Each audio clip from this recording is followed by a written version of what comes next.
کہ رائٹرز اپنے پاس character profile بنائیں، اور یہی ہمارا اگلا اہم نقطہ ہے کہ ہمیں اپنے کرداروں کی شخصی خوبیوں اور خامیوں کو ناول میں بتانا نہیں بلکہ دکھانا ہے۔ شو ڈونٹ ٹیل ایسی تکنیک ہے، آپ اس کی جتنی اچھی طرح مشق کر لیں گے آپ کے لکھے میں بہتری آتی رہے گی۔ لکھنے کے سب سے اہم اصولوں میں سے ایک ہے دکھائیں نہ کہ بتائیں۔ شو ڈونٹ ٹیل اپنے قارئین کو اپنے کردار کی خصوصیات کے بارے میں بتانے کے بجائے ان خصوصیات کو ان کے اعمال، مکالمے اور تعاملات کے ذریعے دکھائیں۔ آئیے اسے تھوڑا تفصیل سے سمجھتے ہیں۔ اپنے کردار کی شخصیت اور جذبات کو ظاہر کرنے کے لیے مکالمے کا استعمال کریں۔ ہر کردار کا مخصوص انداز، لہجہ اور زبان ہوتی ہے، اس لیے اس کے مکالمے بھی اسی طرز پر تحریر کریں کہ ہر کردار کا مخصوص انداز اور شخصیت ظاہر ہو۔ مثلاً اگر آپ کسی بہادر شخص کو مرکزی کردار کے طور پر لکھ رہے ہیں تو اس کے مکالمے اور انداز و بیان نڈر، بے خوف اور دبنگ ہونا چاہیے۔ آپ نے قارئین کو اس کی بہادری بتانی نہیں ہے بلکہ اس کے عمل سے دکھانی ہے۔ اسی طرح اگر آپ کسی شفیق بزرگ کا کردار لکھ رہے ہیں تو آپ کے مکالمے سے شفقت و حلاوت جھلکتی ہوئی نظر آنی چاہیے۔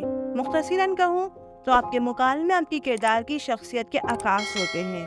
مزید تفصیل سے اسے ہم مکالمہ نگاری کے ایپیسوڈ میں ڈسکس کریں گے۔ اپنے کردار کی مختلف خصوصیات کو عمل کے ذریعے ظاہر کریں۔ یہ وہی بات ہے جو میں نے آپ کو شو ڈونٹ ٹیل والی تکنیک میں بتائی کہ آپ اپنے کردار کی خصوصیات بتائیں گے نہیں بلکہ دکھائیں گے، بالکل ایسے ہی جیسے قاری دم سادھے کسی فلم کا سین دیکھ رہا ہے۔ مثال کے طور پر فارس بہادر تھا کہنے کے بجائے اسے کسی کو بچانے کے لیے جلتی ہوئی عمارت میں دوڑتے ہوئے دکھائیں۔ یہاں فارس کی بہادری آپ کو کہہ کر بتانی نہیں پڑے گی بلکہ اس کے عمل سے ہی قاری پر ظاہر ہو جائے گی۔ یہاں تک اگر آپ کو چیزیں واضح ہو گئی ہیں تو آئیں ایک مزید دلچسپ چیز دیکھتے ہیں۔ اپنے کردار کے کویکس لکھیں۔ آئیے پہلے کویکس کو سمجھ لیتے ہیں کہ کویکس ہوتے کیا ہیں، پھر انہیں لکھنے کا طریقہ بھی سمجھیں گے۔ کردار نویسی میں کویکس سے مراد منفرد اور اکثر غیر معمولی عادت یا رویہ ہوتا ہے جو کسی کردار کو دوسروں سے ممتاز کرتا ہے۔ یہ وہ چھوٹی مگر اہم تفصیلات ہیں جو کردار کو یادگار، منفرد اور قابل فہم بناتی ہیں۔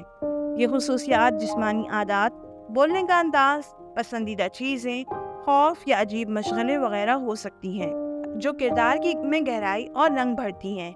آئیے تفصیل سے سمجھتے ہیں۔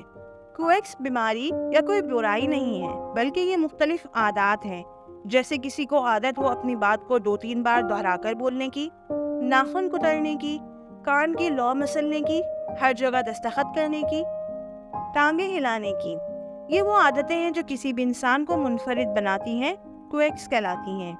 اب سوال یہ ہے کہ ہمیں کرداروں کے کویکس کیوں لکھنے چاہیے؟ کویکس کرداروں کو ایک دوسرے سے الگ کرنے میں مدد دیتے ہیں۔ ایک کہانی میں جہاں کئی کردار ہوں، کویکس انہیں یکساں ہونے سے روکتے ہیں اور ہر ایک فرد کو الگ نمایاں کرتے ہیں۔ ضروری نہیں کہ آپ ہر کردار کے کویکس لکھیں، آپ اسے ضرورت کے مطابق لکھ سکتے ہیں۔ چاہیں تو صرف منفی کردار کے لکھ لیں یا صرف مرکزی کردار کے۔ ایک ہی کردار میں بہت زیادہ کویکس نہ لکھیں بلکہ 1 یا 2 کافی ہیں۔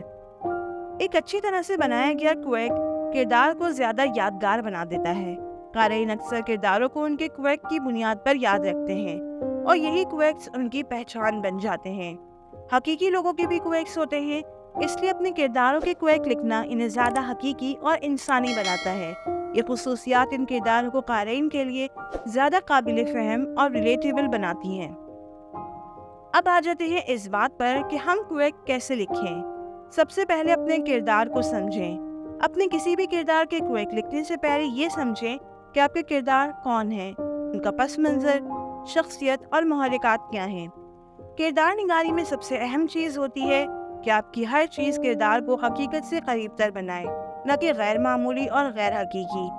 آپ کے کردار جتنا حقیقت سے قریب ہوں گے، قارئین کے دلوں میں گھر کر پائیں گے۔ اس لیے آپ ان کے کویکس بھی ان کی شخصیت کے مطابق ہی لکھیں۔ دوسرا، اسے بامعنی بنائیں۔ کویکس کا کوئی مقصد ہونا چاہیے، چاہے وہ کردار کی گہرائی میں اضافہ کرے، پلاٹ کو آگے بڑھائے یا قاری سے رابطہ قائم کرے۔ بے ترتیب یا غیر متعلقہ اضافی معلومات دینے سے گریز کریں۔ تیسرا اہم پوائنٹ ہے کہ کویک کردار کی پوری شخصیت پر غالب نہیں ہونا چاہیے۔